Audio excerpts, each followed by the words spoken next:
Hola amigos, bienvenidos a Slow Spanish Podcast.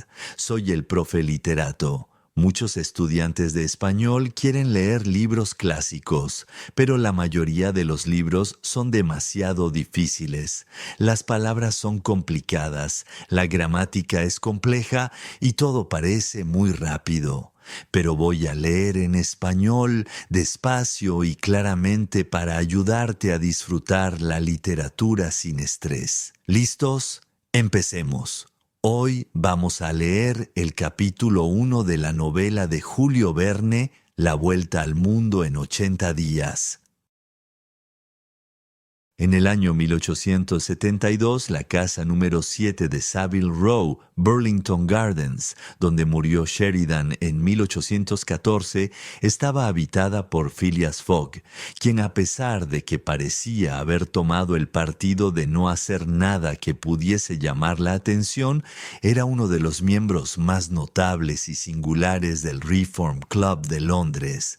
Por consiguiente, Phileas Fogg, personaje enigmático y del cual solo se sabía que era un hombre muy galante y de los más cumplidos caballeros de la alta sociedad inglesa, sucedía a uno de los más grandes oradores que honran a Inglaterra. Decíase que se daba un aire a lo Byron, su cabeza se entiende, porque en cuanto a los pies no tenía defecto alguno, pero a un Byron de bigote y patillas, a un Byron impasible que hubiera vivido 1000 años sin envejecer. Phileas Fogg era inglés de pura cepa, pero quizás no había nacido en Londres.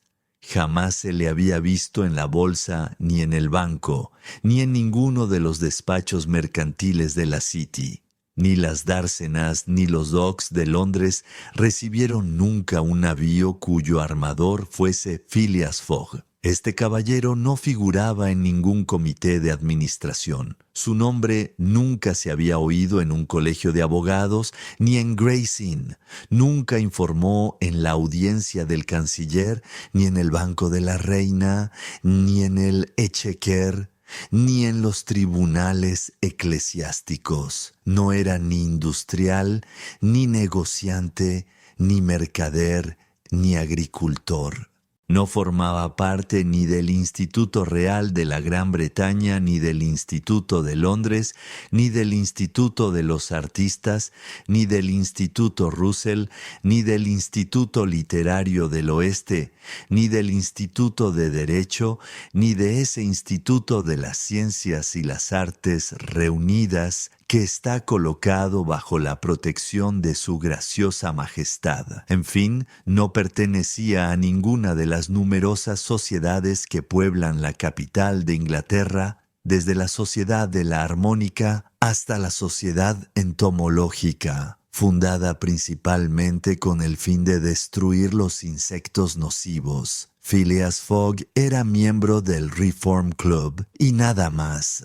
Al que hubiese extrañado que un caballero tan misterioso alternase con los miembros de esta digna asociación, se le podría haber respondido que entró en ella recomendado por los señores Barin hermanos. De aquí cierta reputación debida a la regularidad con que sus cheques eran pagados a la vista por el saldo de su cuenta corriente, invariablemente acreedor.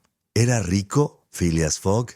Indudablemente. Cómo había realizado su fortuna es lo que los mejor informados no podían decir, y para saberlo, el último a quien convenía dirigirse era al señor Fogg. En todo caso, Phileas Fogg, aunque sin ser pródigo, no era avaro. Allí donde hacía falta dinero para una cosa noble, útil o generosa, lo daba sin ruido y hasta anónimamente. En suma, nada menos comunicativo que este caballero. Hablaba lo menos posible y parecía tanto más misterioso cuanto más silencioso era. Sin embargo, su vida era clara como el cristal. Pero lo que hacía era tan matemáticamente siempre lo mismo que la imaginación, insatisfecha, buscaba más allá. ¿Había viajado? Era probable, porque nadie conocía mejor que él el mapa del mundo. No había lugar tan apartado del cual no pareciese tener un conocimiento especial.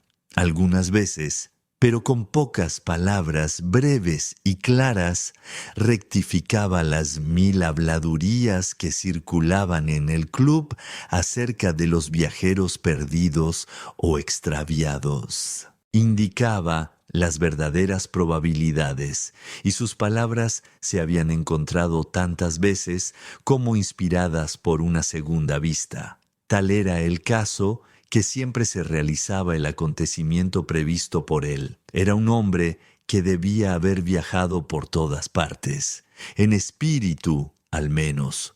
Lo que sí era cierto es que Phileas Fogg no había salido de Londres desde hacía muchos años. Los que tenían el honor de conocerle algo más que los demás afirmaban que nadie podía pretender haberle visto en otra parte que en el camino directo que recorría cada día para ir de su casa al club. Su único pasatiempo era leer los periódicos y jugar al whist.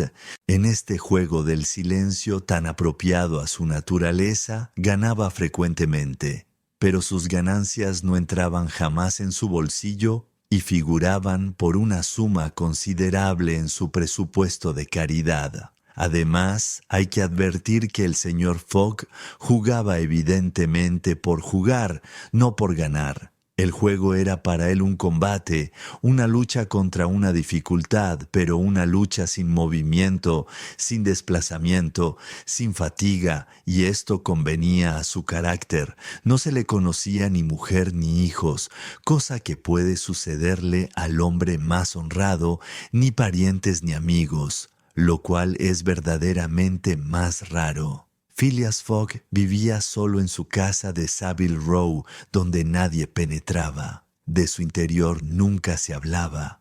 Un solo criado bastaba para servirle. Almorzando y comiendo en el club a horas cronométricamente determinadas, en el mismo comedor, en la misma mesa, sin tratar jamás con sus colegas, sin convidar a ningún extraño, no volvía a su casa más que para acostarse exactamente a medianoche, sin hacer uso jamás de una de las cómodas habitaciones que el Reform Club pone a disposición de los miembros del círculo. De las 24 horas del día pasaba 10 en su casa, ya durmiese, ya arreglándose. Cuando paseaba era invariablemente con paso igual por el salón de entrada con parqué de marquetería o por la galería circular, sobre la cual se elevaba una cúpula con vidrieras azules, sostenida por 20 columnas jónicas de pórfido rojo.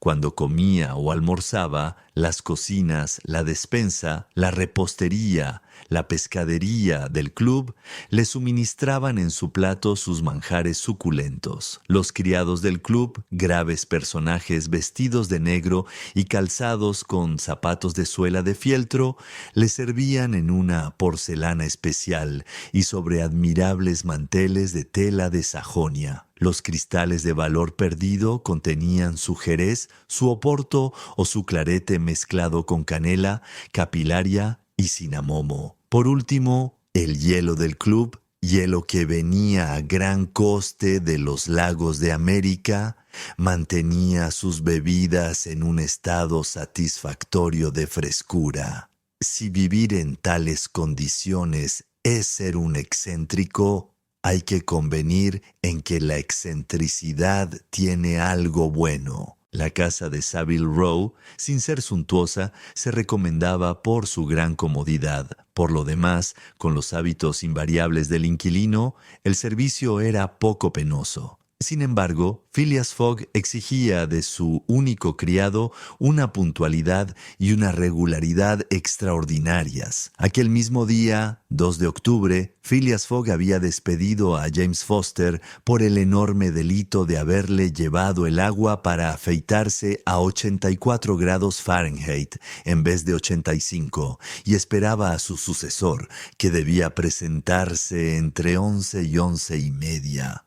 Phileas Fogg, rectamente sentado en su butaca, los pies juntos como los de los soldados en formación, las manos sobre las rodillas, el cuerpo derecho, la cabeza erguida, veía girar el minutero del reloj, complicado aparato que señalaba las horas, los minutos, los segundos, los días y años. Al dar las 11:30, el señor Fogg, según su costumbre diaria, debía salir de su casa para ir al Reform Club. En aquel momento llamaron a la puerta de la habitación que ocupaba Phileas Fogg. El despedido James Foster apareció y dijo: «El nuevo criado». Un mozo de unos 30 años se dejó ver y saludó. «¿Sois francés y os llamáis John?», le preguntó Phileas Fogg. «Juan, si el señor no lo lleva a mal», respondió el recién venido.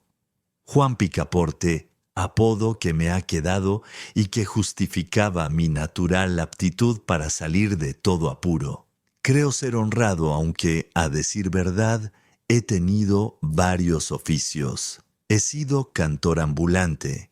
He sido artista de circo donde daba el salto como Leotard y bailaba en la cuerda como Blondín. Luego, al fin de hacer más útiles mis servicios, he llegado a profesor de gimnasia y por último, era sargento de bomberos en París.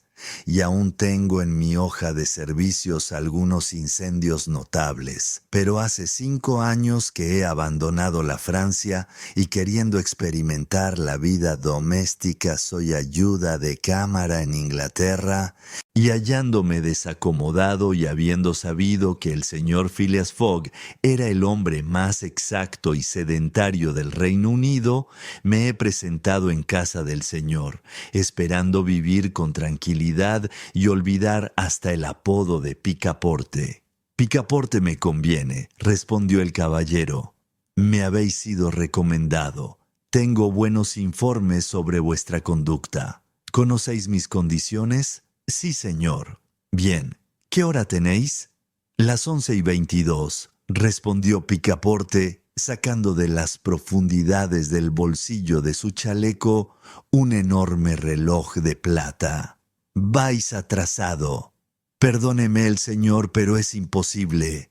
«Vais 4 minutos atrasado. No importa, basta con hacer constar la diferencia». Con que desde este momento, las 11:29 de la mañana, hoy miércoles 2 de octubre de 1872, entráis a mi servicio. Dicho esto, Phileas Fogg se levantó, tomó su sombrero con la mano izquierda, lo colocó en su cabeza mediante un movimiento automático y desapareció sin decir palabra. Picaporte oyó por primera vez el ruido de la puerta que se cerraba. Era su nuevo amo que salía. Luego escuchó por segunda vez el mismo ruido. Era James Foster que se marchaba también. Picaporte se quedó solo en la casa de Savile Row.